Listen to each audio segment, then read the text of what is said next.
बाबा, आई, मला जे स्वप्नात खंडोबाचं मंदिर दिसतं आणि जो वटवृक्ष दिसतो ते नक्की कुठल्या गावात आहे हे कळलंय मला.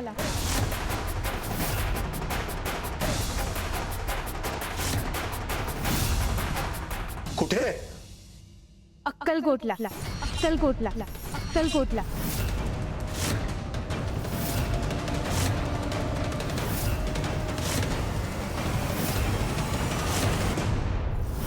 बाबा, आई, मला अक्कलकोटला जायचंय.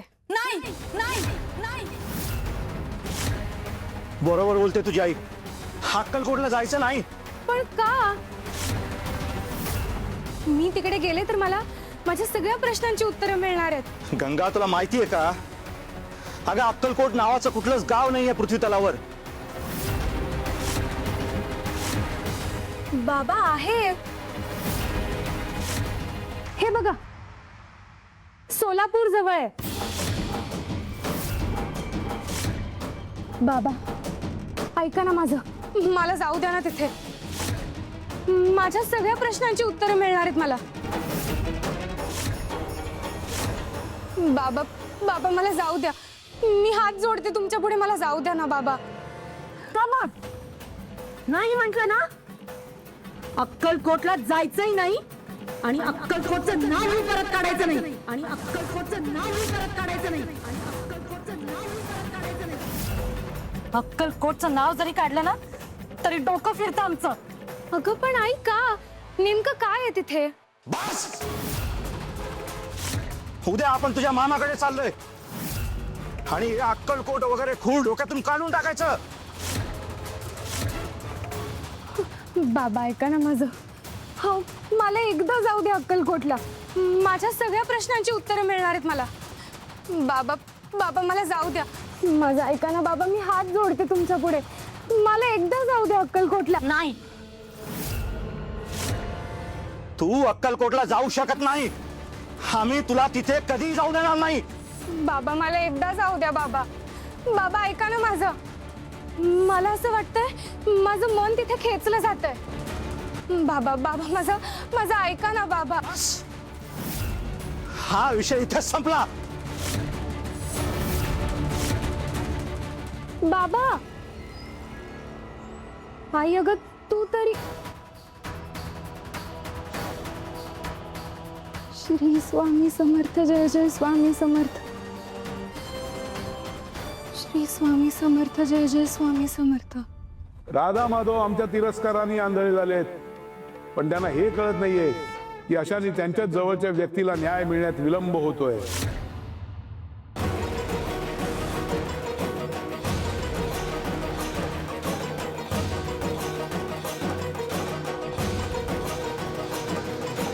हे पुस्तक गंगाकडे आलंच कसं?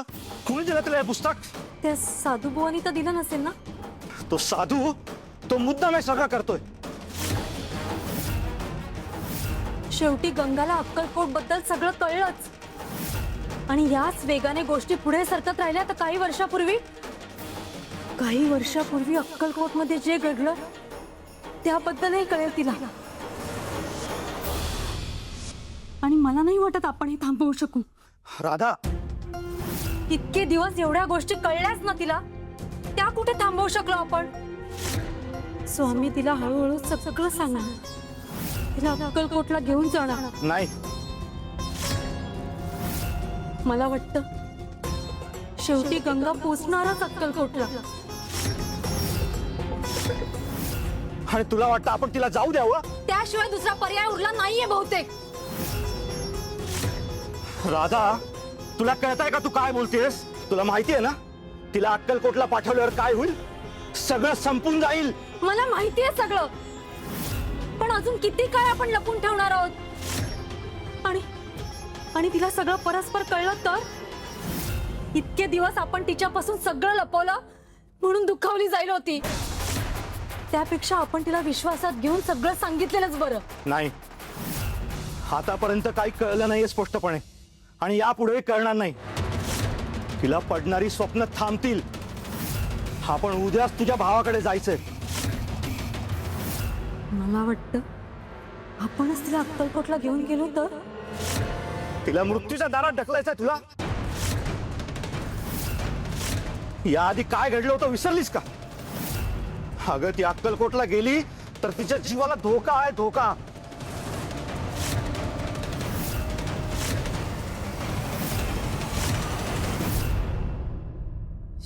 श्री स्वामी समर्थ.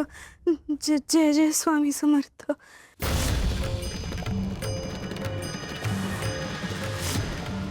श्री स्वामी समर्थ. जय जय स्वामी समर्थ.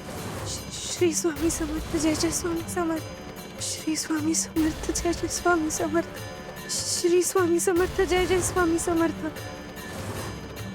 श्री स्वामी समर्थ. जय जय स्वामी समर्थ. श्री स्वामी समर्थ. जय जय स्वामी समर्थ. गंगा,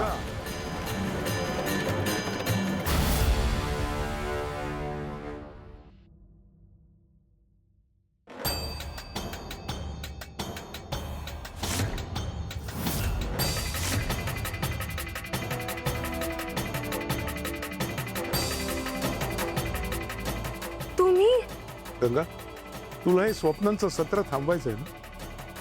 त्याच्या मुळाशी जायचंय ना? हो. मग तुला जावंच लागेल. कुठे? तुला अक्कलकोटला जावंच लागेल. तुझ्यावर फार मोठी जबाबदारी आहे.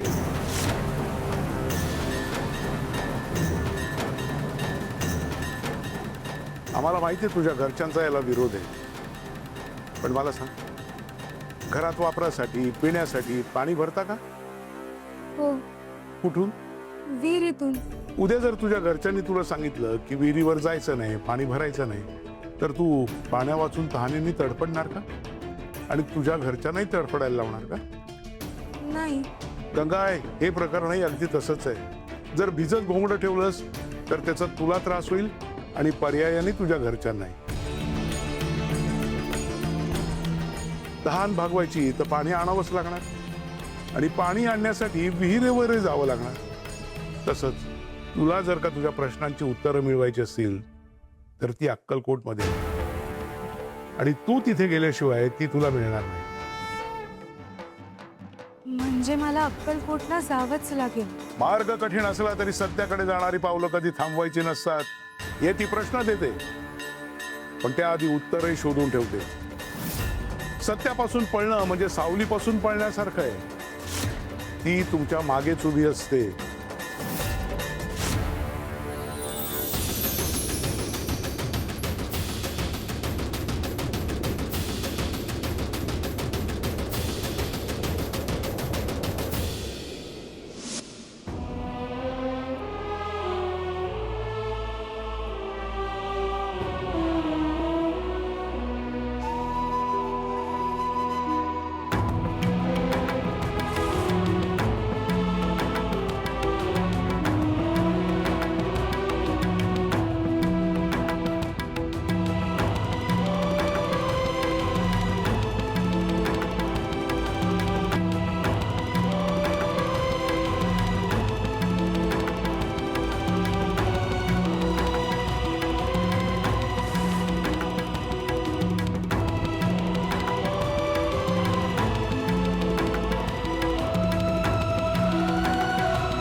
बाबा मला जाऊ द्या.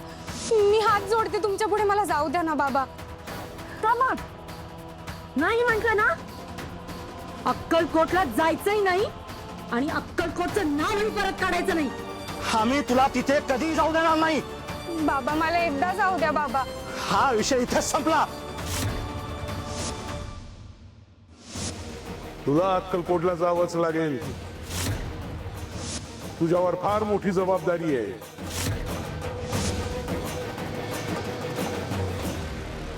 आई, बाबा, मला माफ करा. मी तुमचा विरोध डावलून अक्कलकोटला निघाले आहे.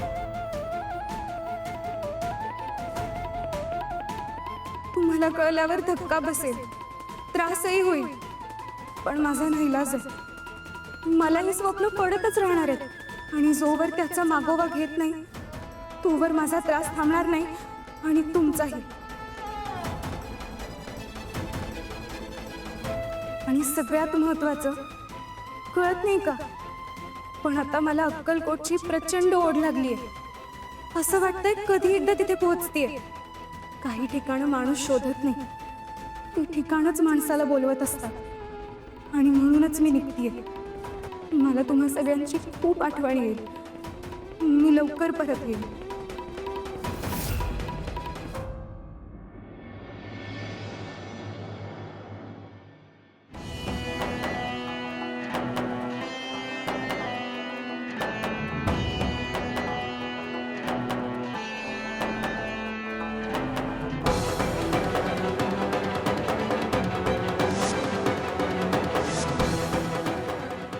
श्री स्वामी समर्थ.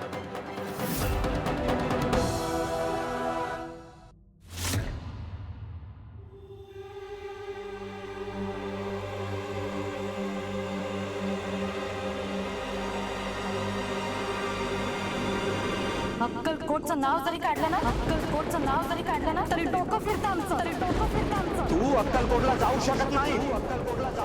आम्ही तुला तिथे कधी जाऊ देणार नाही. हा विषय इथेच संपला.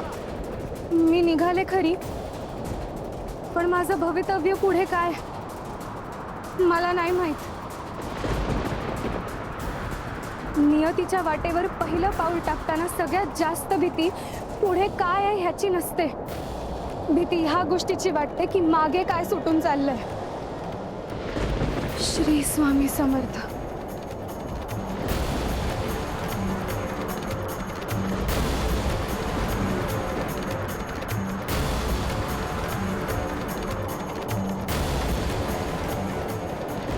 श्री स्वामी समर्थ. श्री स्वामी समर्थ. गंगा, उत्तर हवी असतील तर परीक्षाही द्यावीच लागेल.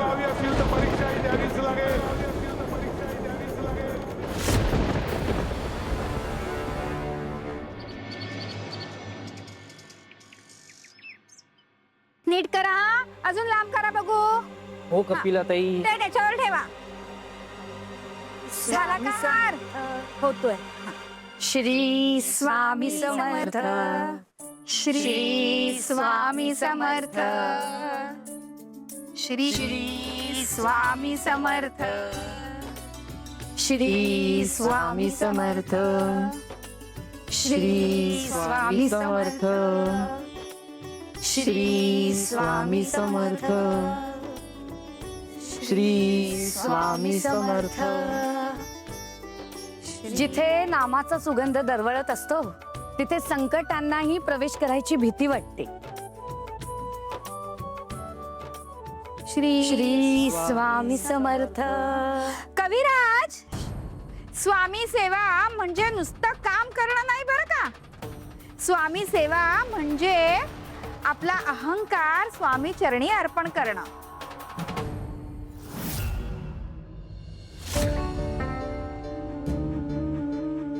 श्री स्वामी समर्थ. गयाताई, मी करते द्या. राहू दे, करते मी. सुंदरा मावशी, मी करते. श्री स्वामी समर्थ.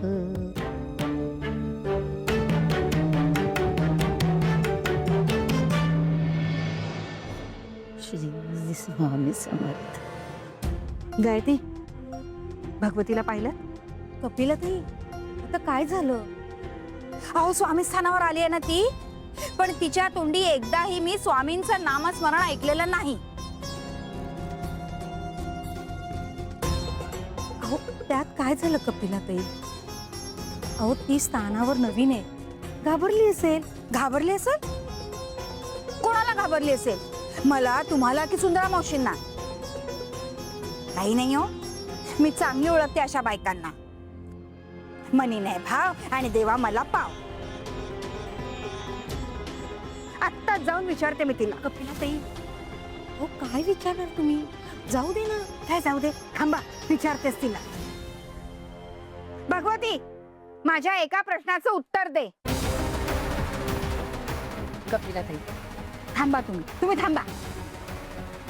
हो बोला ना, काय झालं कपिलाताई? भगवती, स्थानावर आल्यापासून बघते तू कामं तर सगळी करतेस, पण तुझ्या मुखात स्वामी नाम नाहीये. असं का ग? तसं काय ना कपिलाताई, हे स्थान, इथलं वातावरण इतकं पवित्र आहे ना की मन न कळत झुकायला लागतं. आणि काय आहे, स्वामींचं सतत नामस्मरण करत राहिलं ना की मीच त्यांच्या भक्तीत वाहवत जाईन की काय याची भीती वाटते हो. माझा हेतू विसरायचा नाही.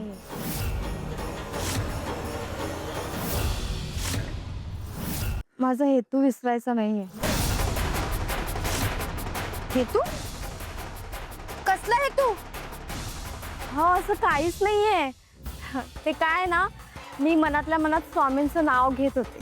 घ्या, वाटत तर नाही मनातल्या मनात नामस्मरण करते ते. भक्ती कशी करायची हे तुम्ही ठरवणार कपिलाताई. नाही, मी नाही ठरवणार. जिथे भक्ती खरी असते ना तिथे देवाचं नाव आपोआपच आपल्या ओठावर येतं. अगदी बरोबर कपिलाताई. आणि जिथं भक्ती असते ना तिथे अजिबात ओरडून दाखवायची गरज नसते.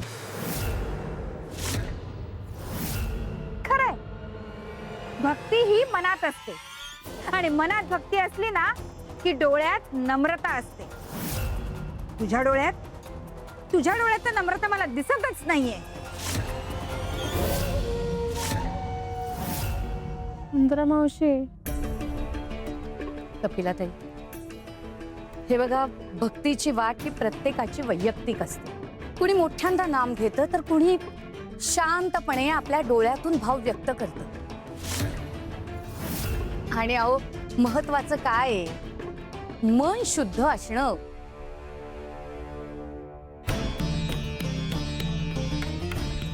जे इतरांना दिसत नाही ते स्वामी देवांना दिसतं.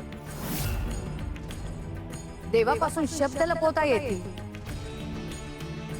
पण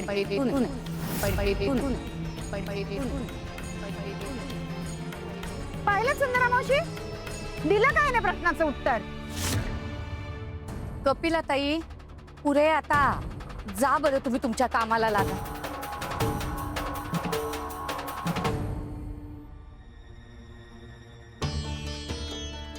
सुंदरा मावशी राहू दे ना, मी करते. श्री स्वामी समर्थ. कशी बोल घेवडी येते.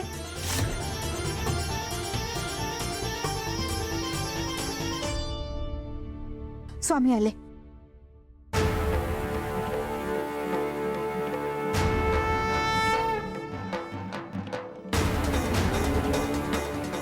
मनुष्य जगाला फसवू शकतो पण अंतःकरणाला नाही, कारण अंतःकरण आमच्यापासून कधीच दूर नसतं.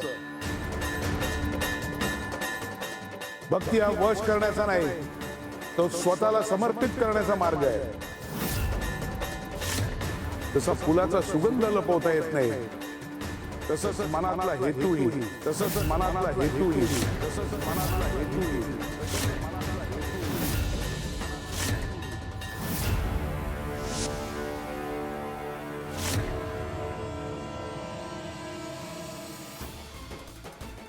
श्री स्वामी समर्थ.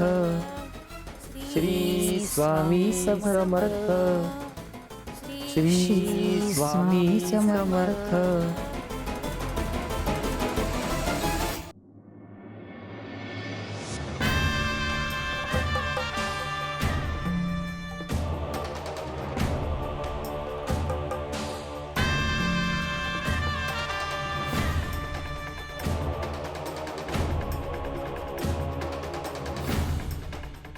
काय झालं आपलं काम?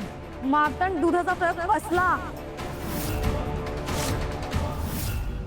तुम्ही दिलेली उधी मी दुधात मिसळली आणि स्वामीने स्वतःच्या हाताने पाजली सुद्धा, पण त्याचं काहीच झालं नाही. त्या स्वामींकडे काहीतरी शक्ती आहे जी सामान्य नाही, पण हरकत नाही, प्रत्येक शक्तीला थोडं असतेच.